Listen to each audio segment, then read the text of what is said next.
arrives à visualiser les conséquences sur l'écologie que vous pourriez avoir si on vous laisse un petit peu faire, moyennement faire ou beaucoup faire? Bah, je vais te donner un exemple très concret. Nous, on est au Texas. Au Texas, l'exploitant au Texas, il s'appelle ERCOT.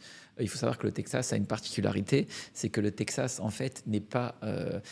bon, est un État, bien sûr, des États-Unis, et cet État-là n'est pas connecté aux autres États. Donc, c'est un pays dans le Je pays. suis pas trop étonnée, parce que c'est la réputation du Texas, hein, Exactement. en même temps. Et par contre, la réputation du Texas, pour revenir encore une fois sur les projets, si je te dis Texas, tu vas me dire certainement pétrole. Oui. Voilà. Pourquoi? Parce qu'il y a encore 10 ans de ça, c'était un modèle uniquement pétrolier. Il y a une particularité au Texas, c'est qu'en fait, on est sur une politique totalement bipartisane. Je m'explique, la capitale est Austin. Austin est très majoritairement démocrate. L'État, par contre, est très majoritairement républicain. Et Équilibre donc, total. équilibre total, le meilleur des deux mondes, qui ont eu l'intelligence de se mettre d'accord, et donc qui sont partis sur un modèle où les revenus pétroliers sont venus financer le modèle de transition énergétique en finançant les énergies renouvelables. Ce serait improbable en France, pour Ce sera l'instant. impossible malheureusement en France. Donc ce qui fait qu'aujourd'hui, 20% des énergies renouvelables qui sont déployées aux États-Unis le sont au Texas. Ce qui fait qu'aujourd'hui, le Texas a 2 fois plus d'énergie renouvelable en termes de capacité que la France. Et en plus, ils ont une demande démographique et industrielle qui est considérable.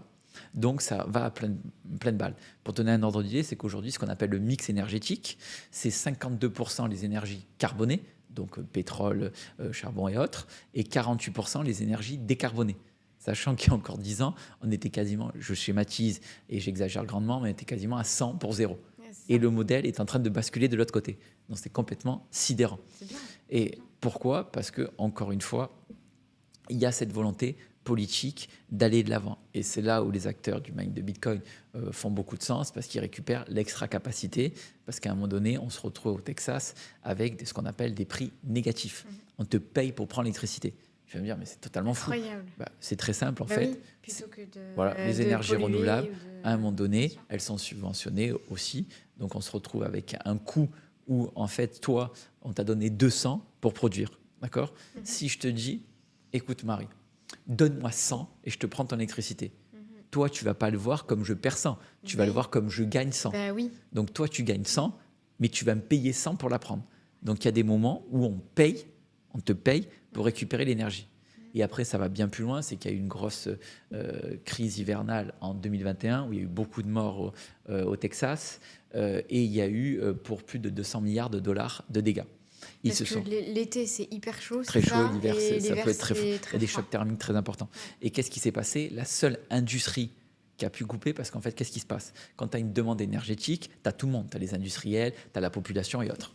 Donc le réseau, qu'est-ce qu'il doit faire quand il n'est pas interconnecté? C'est-à-dire qu'il vit d'un point de vue en vase clos. Oui. Donc quand tu as, de manière très concrète, un appel d'air énergétique en disant il y a un crack, il y a un élément brutal qui arrive, les politiques ont ordre et consigne, fort heureusement, d'avant tout et surtout de sécuriser la population.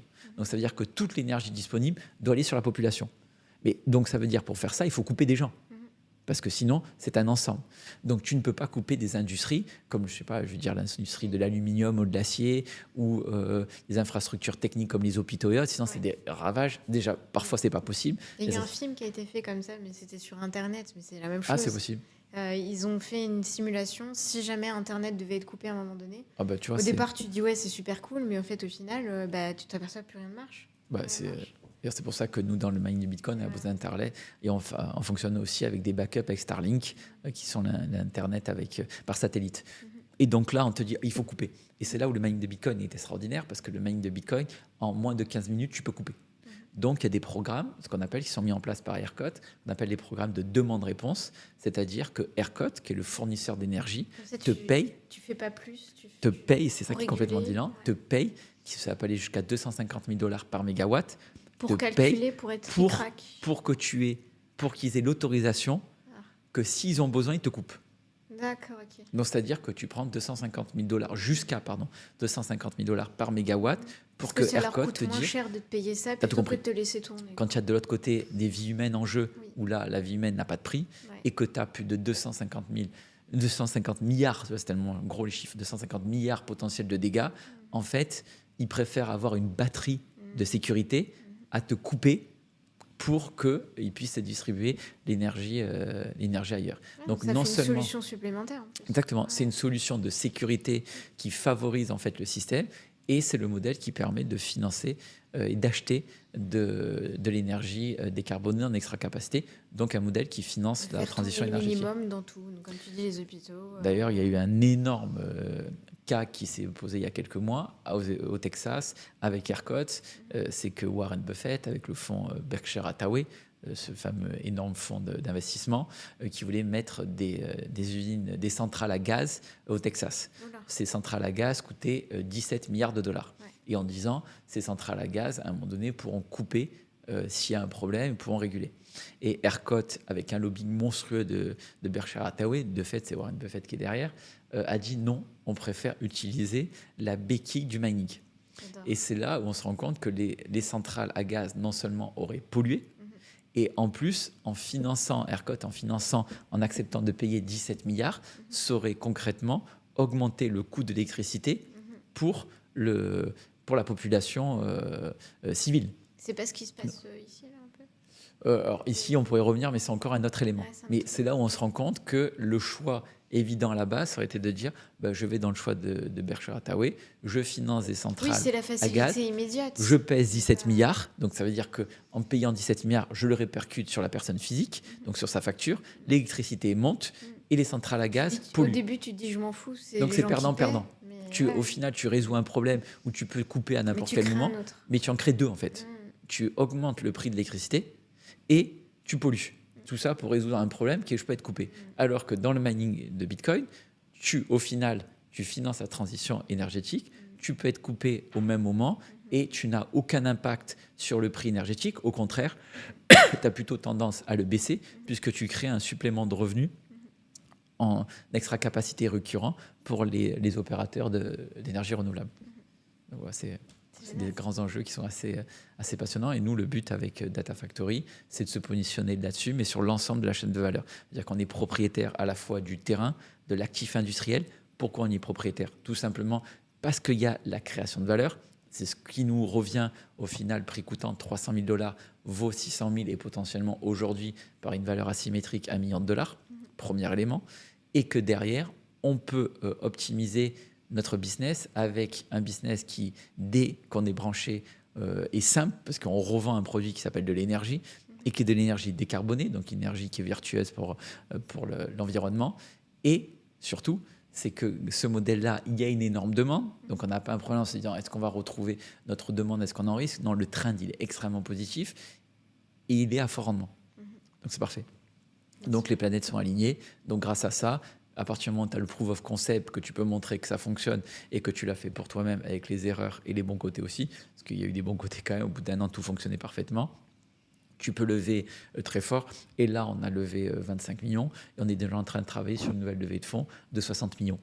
Donc Oui, ça va beaucoup plus vite que pour continuer à prévu. scaler. Finalement. Exactement, parce qu'en fait, on a, avec tourne, 25 millions, on va lancer 40 mégawatts, mais on peut aller très vite. Et le but, c'est d'aller très Aller rapidement plus vite. à 240.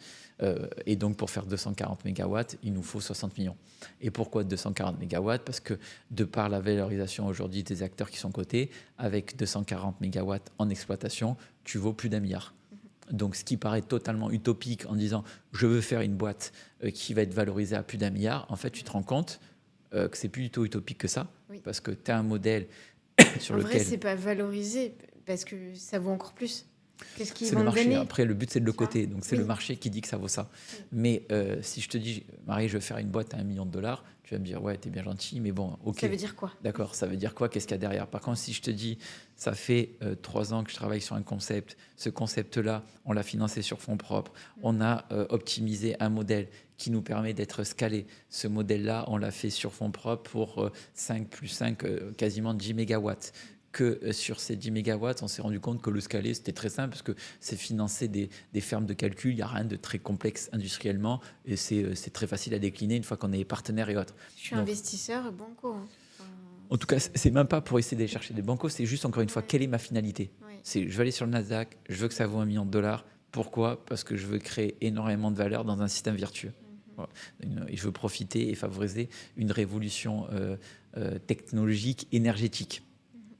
D'ailleurs, une révolution industrielle énergétique. Donc à partir de là, j'ai levé 25 millions, je vais faire 40 mégawatts. En l'occurrence, pour les 40 mégawatts, la levée a été de 20 millions, parce qu'on a levé 20 plus 5. Donc cette levée, elle a été faite comment? Ça aussi, c'est intéressant, parce qu'on entend des chiffres, on ne sait pas ce qu'il y a derrière. Oui. Sur les 20 millions qui ont été 25, il y a eu 5 qui ont été sur un pilote, et 20 millions sont été, je schématise, mais ça, à 2 millions de dollars, c'est ça après, 10 millions de dollars sur fonds propres, c'est-à-dire qu'on a levé des fonds en equity, 10 millions de dollars en dette. Pourquoi on a fait 1 pour 1? C'est afin de pouvoir avoir des fonds propres qui sont extrêmement solides, pour pouvoir... Qui sont limités à vous, enfin qui sont à vous. En et fait, qui est notre risque. Voilà. Et le risque de nos investisseurs, et notre risque aussi, parce qu'on est nous-mêmes investisseurs dans le projet, et pouvoir lever de la dette. Pourquoi on a levé de la dette? Tout simplement parce que comme ça nous permet de moins nous diluer. Si tu lèves 20 millions en fonds propres, tu es obligé de faire une augmentation de capital. S'il y a une augmentation de capital, tu te dilues. Donc il faut lever quand même suffisamment de fonds propres pour être solide. Donc on a levé 10 millions et on a mis en tout, entre ce qu'on a levé et ce qu'on a mis, on a mis 10 millions. Et ça nous a permis de lever 1 pour 1, 10 millions en obligataire, donc 10 millions de dettes. Et pourquoi on a levé très facilement 10 millions de dettes et que là, on a en perspective d'en lever 60 de plus? Tout simplement parce qu'on a des fonds propres et que les fonds propres ont pris de la valeur. Si on te dit avec ces fonds propres, tu investis dans quelque chose qui vaut 300, que tu peux revendre 1 million, ça veut dire que ton collatéral, ce qu'on appelle les fonds propres, on fait quasiment x3. Donc ça veut dire que tu as, entre guillemets, en caisse, 10 millions de fonds propres qui sont devenus une valeur de marché de 30 millions. Donc, on est beaucoup plus enclin là, à te dire que je te prête 10 millions, puisque je sais que tu as... C'est ce que j'appelais banco, mais c'est parce que je me mets à la place de l'investisseur qui je te dis, donne-moi 10 millions, tu vas me dire, mais t'es complètement fou. Oui, voilà, il faut qu'il y ait le sens de la chose. Mais si je te dis, écoute, donne-moi 10 millions, tiens, je te prouve que j'ai 30 millions. Là. Oui. Voilà, concrètement, c'est pas dans... Donc, déjà, tu te dis, ah ouais, en fait, ça vaut le coup. Et pourquoi je vais me les donner? Encore une fois, c'est le risque-rendement. Moi, je vais te dire, je vais te les rémunérer à hauteur de 10 et jusqu'à 12% selon les tranches. Parce qu'il y a du risque. Le placement garanti n'existe pas. Hein. Donc, et même ce qu'on croit qui est garanti n'est pas garanti. Donc, il faut faire très attention avec ça. D'ailleurs, en finance, on n'a pas trop le droit de... Le risque zéro n'existe pas dans le. Même la banque, elle te garantit rien. Surtout pas la banque d'ailleurs. Donc, ça veut dire que tu as 10 millions de fonds propres. Ces 10 millions de fonds propres, de par la création de valeur des fonds propres, vaut 30 millions aujourd'hui sur le marché. Donc là, quand tu dis je vais aller lever de la dette, je vais aller lever 10 millions.